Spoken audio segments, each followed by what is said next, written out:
So you would say there's more opportunities now, at least for people that look like us, than there were when you started. Everybody. I don't care what you look like.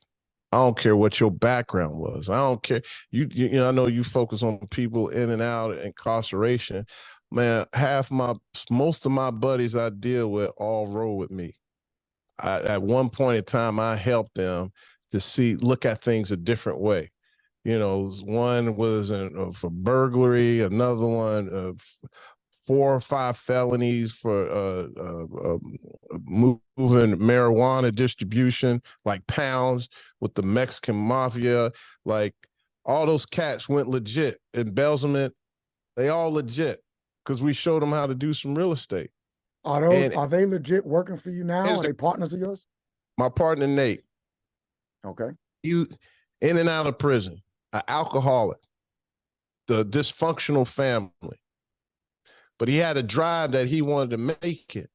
And I didn't think nothing about it. But when I met him, I just started feeding him. I was like, man, read this book, you know, The 1 Minute Millionaire, or the 1 Minute Millionaire. Yeah. Wow. I'd like to look into that book. Just gave different books on what to read and thinking differently. And that I never knew that, but he came to like, man, that empowered me, man. And then we kind of went our separate ways. And then he was going into bankruptcy, and I negotiated all of that. Him while he was going through bankruptcy, I got him out of all of that. And we were able to buy the mortgages and the properties at a steeper discount than what he paid for, and then paid all his investors off. Wow. And then got back together, and we've been rocking tighter ever since. So he's in the real estate also now. Oh man, he's crushing it, man. You know, Nate, you can find him at what is that? BRRRR Invest. The BRRRR Invest. This is a Facebook group. Over almost 300,000 members. He runs BRRRR Invest. I run Apartment Investing Secrets. All we do is talk about apartments and hotels, and then he talks about flipping houses and burning them. Wow. Okay, and burn them. Explain that to me. What is that? So buy, renovate, rent, repeat. No, I'm missing one. Let's see. Hold on. Let's do this. Buy, renovate, right? Rent. Oh, refinance and repeat. You just keep doing it over and over. It's just a concept. So that's three R's. 4 R's. BRRRR. Yep. Wait a minute. BRRRR. BRRRR. So it's buy, renovate, rent, right? Refinance, repeat. And repeat. I like that. I like that. That's dope. Okay, so I want to talk about your friends and how you were able to help them turn their lives around. But I want to back up a little bit. So you told us about the hotels.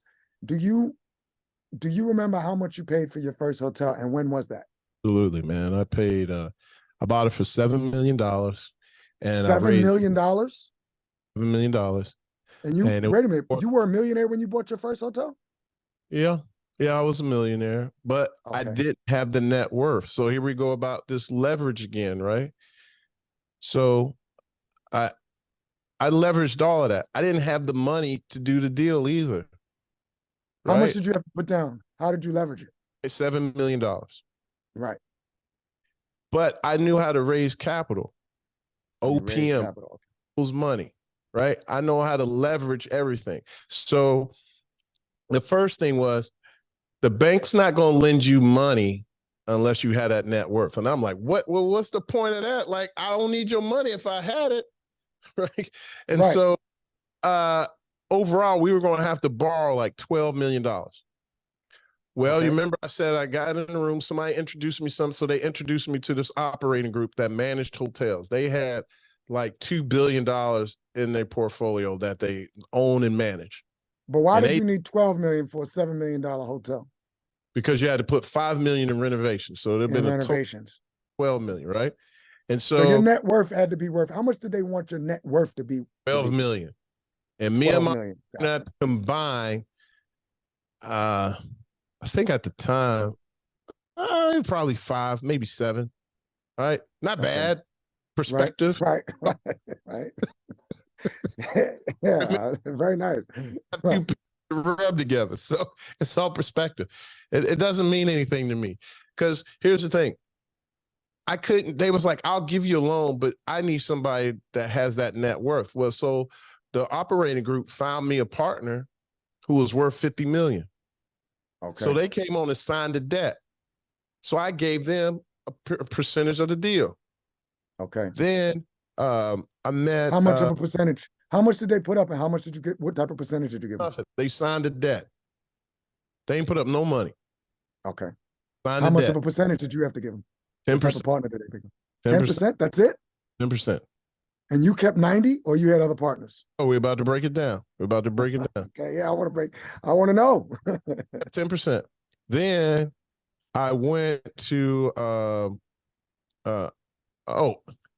I end up, it's just everything by chance. Not chance, but favor, really. It's all about favor. Okay. And so this Chinese group came in to Cincinnati, Ohio, and they were supposed to do a project.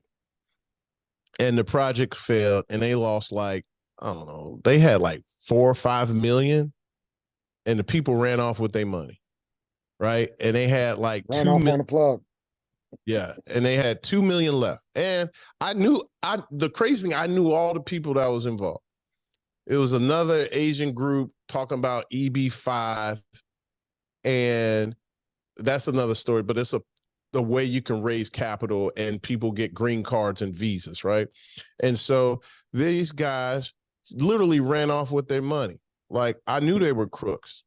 I was like, because I met them, and I was like, man, they something wrong with them. I don't know what it is, and I finally figured it out.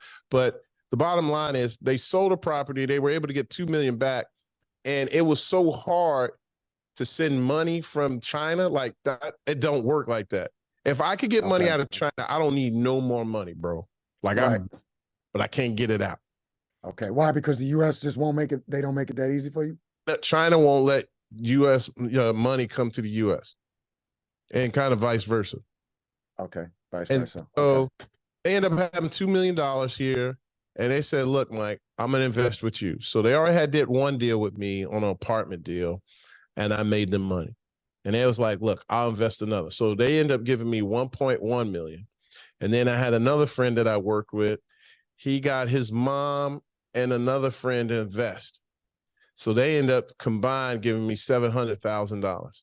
So between about 4 or 5 people, I raised $1.7 million, and I bought my first hotel, and I had this person, and I didn't have the net worth. I didn't have the capital, but I leveraged the team together.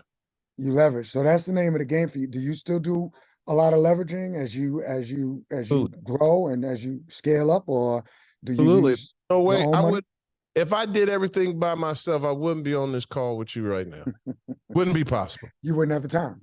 I didn't even have time to set up. I had to have my man look, I'm coming from a meeting. I need you to hook that up. So when I get there, everything's ready to go and we can drop. And then legally we get off of this. I'm on some other meetings, but you gotta have a system.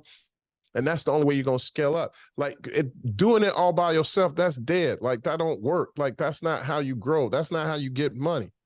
You know, the money's here for you. Like, it's just, you got to get out of this mindset that it's limited. There's only so much money, but yet you're supposed to live in abundance. Wow. And when you get into abundance, man, now your cup overflowing. And so even with your cup overflowing, you only take so much for you, and you save and you take care of your family.